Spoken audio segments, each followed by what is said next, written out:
Saat kita sedang scroll-scroll video di sosial media dari YouTube, TikTok, ataupun Facebook, biasanya kita pernah melihat video yang berisikan mobil yang bisa terbang, berputar, dan melewati rintangan di depannya dengan cara drifting. Lalu mobil itu menggunakan kecepatan tinggi di tempat-tempat yang ekstrim seperti pelabuhan kosong, gedung terbengkalai, atau jalanan kota yang sepi. Besar kemungkinan kalian sedang menonton aksi gymkhana dari mendiang pembalap yang sangat terkenal, yaitu Ken Block. Tapi di balik itu semua, apa itu gymkhana? Apakah ini hanya sekedar pertunjukan? Ataukah ada sesuatu yang lebih dalam dan teknikal di balik aksi-aksi gila tersebut? Jadi istilah gymkhana sebenarnya bukan berasal dari dunia otomotif, dan kata ini sebenarnya sudah ada sejak era kolonial Inggris pada saat di India. Yang mana dulu gymkhana adalah istilah untuk menyebut kegiatan olahraga dan kompetisi yang melibatkan ketangkasan dan kelincahan, baik itu untuk manusia maupun olahraga berkuda. Di dunia berkuda, gymkhana adalah serangkaian lomba yang menguji ketangkasan kuda dan penunggangnya. Dengan seiring waktu, konsep ini diadaptasi ke dunia otomotif, yang mana di Jepang sekitar era 1970-an hingga 1980-an, gymkhana mulai dikenal sebagai bentuk kompetisi mobil yang menekankan kemampuan pengemudi untuk melewati rintangan dalam waktu tercepat. Jadi ya, ajang balap gymkhana ini bukan sekedar cepat di lintasan lurus, tapi juga lincah, presisi, dan penuh kontrol dalam ruang yang terbatas. Dan untuk pengertian gymkhana di era modern saat ini adalah kombinasi dari time trial dan keterampilan manuver ekstrim dari si pembalap dalam menghadapi rintangan di lintasan balap. Dan untuk pelaksanaan perlombaan gymkhana ini biasanya diadakan di area parkir besar, landasan pacu pesawat terbang yang sudah kosong, atau trek yang memang sengaja dibuat untuk kegiatan gymkhana. Lalu lintasan gymkhana sendiri juga memiliki spesifikasi sendiri, misalnya harus memiliki beberapa rintangan, seperti kon slalom atau zigzag antar kon satu ke kon lainnya, kemudian kon donat atau lingkaran mengelilingi kon, dan juga ada drifting section. Dengan kombinasi itu semua, otomatis si pembalap harus hafal dan tahu trek yang harus dilewatinya. Karena jika salah hafalan treknya, waktu si pembalap akan terus dihitung sampai si pembalap melewati garis finish. Selain itu, para pembalap juga harus menyelesaikan trek secepat mungkin tanpa menyentuh kon atau keluar dari batas lintasan. Dan poin penalti akan diberikan ke pembalap jika terjadi kesalahan pada saat balapan. Tapi jika kita lagi ngomongin gymkhana, kita nggak bisa pungkiri kalau emang olahraga ini benar-benar sangat melekat dengan nama Ken Block. Walaupun Ken Block bukan orang pertama yang mempopulerkan gymkhana, tapi dia adalah orang yang membuatnya mendunia lewat cara yang sangat ikonik dan gak terlupakan sampai saat ini. Ken Block adalah seorang pengusaha dan pembalap asal Amerika Serikat, dan Ken Block dikenal sebagai pendiri DC Shoe yang berasal dari Amerika. Tapi setelah menjual saham perusahaannya, Ken Block langsung fokus ke dunia motorsport, terutama di rally dan gymkhana. Pada tahun 2008, Ken Block merilis video berjudul Gymkhana Practice di YouTube channelnya. Di video ini dia menggunakan Subaru Impreza WRX STI yang sudah dimodifikasi dan melakukan berbagai manuver ekstrim seperti drift, donat, dan high speed precision driving di sebuah landasan pesawat yang sudah kosong. Dan saat video itu diupload, video itu langsung viral.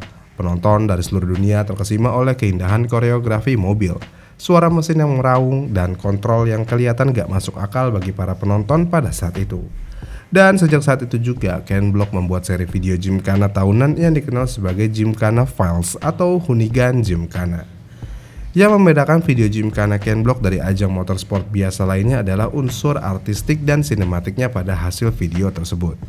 Ini bukan hanya sekadar lomba atau balapan, tapi aksi Ken Block ini lebih mirip pertunjukan seni dengan mobil sebagai kanvas dan lintasan yang sudah disiapkan sebagai panggungnya.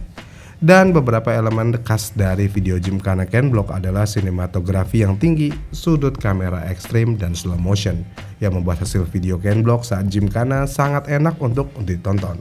Karena ya memang aksinya dan pengambilan gambar yang sempurna itu membuat kita sebagai penonton akan menjadi terpukau.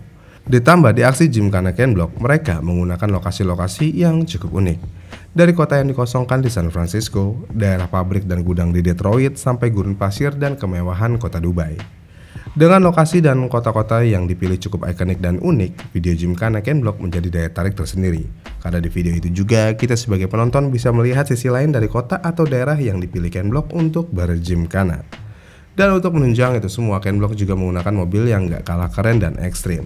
Sebagai contoh seperti Unicorn Mustang atau Mustang all-wheel drive 1400 horsepower, Unitruck, Fiesta ST Gymkhana Edition, hingga Ford Escort Cosworth. Dengan mobil-mobil ini juga Ken Block bisa melakukan aksi gymkhana-nya dengan sempurna. Melintasi jalan setapak yang sempit, drifting di pinggiran jurang, bahkan sampai donat mengelilingi objek seperti manusia atau helikopter. Dan untuk sampai saat ini kita merasa belum ada yang bisa menggantikan kegiatan gymkhana Ken Block yang sangat ikonik ini. Ya karena emang sekali lagi gymkhana sangat melekat dengan yang namanya Ken Block. Iya kan? Lalu ada pertanyaan lainnya, apakah ada perbedaan antara perlombaan gymkhana yang kompetitif dengan gymkhana hiburan yang diberikan oleh Ken Block? Jawaban yang kedua ini tentu sangat berbeda. Jadi perlombaan gymkhana yang lebih kompetitif biasanya dilakukan dalam event resmi seperti SCCA di Amerika atau JAF Gymkhana di Jepang. Di sini peserta diadu waktu, ada aturan ketatnya, dan kelas mobil yang berdasarkan dari modifikasi. Dan untuk di Indonesia sendiri, ajang balap gymkhana ini dikenal dengan nama slalom, dan olahraga ini juga menjadi salah satu cabang olahraga motorsport yang populer di Indonesia. Ada beberapa kejuaraan nasional yang melibatkan gymkhana, seperti kejuaraan nasional slalom MLD Sport Auto Gymkhana yang rutin diselenggarakan di Indonesia. Dan untuk pembalap yang terkenal dalam ajang balap ini adalah Alinka Hardianti. Dia adalah sosok yang dikenal sebagai salah satu driver gymkhana terbaik yang ada di Indonesia. Lalu untuk gymkhana hiburan atau biasa disebut freestyle gymkhana yang dilakukan oleh Ken Block, fokus utamanya adalah pertunjukan dan hiburan visual. Di sini pembalap tidak ada lawan dan tidak ada waktu yang dihitung. Yang ada hanya pertunjukan teknik ekstrim untuk membuat penonton kagum saat melihat aksinya tersebut. Dan walaupun keduanya berbeda, tapi keduanya sama-sama membutuhkan skill yang tinggi. Hanya aja pendekatannya yang berbeda.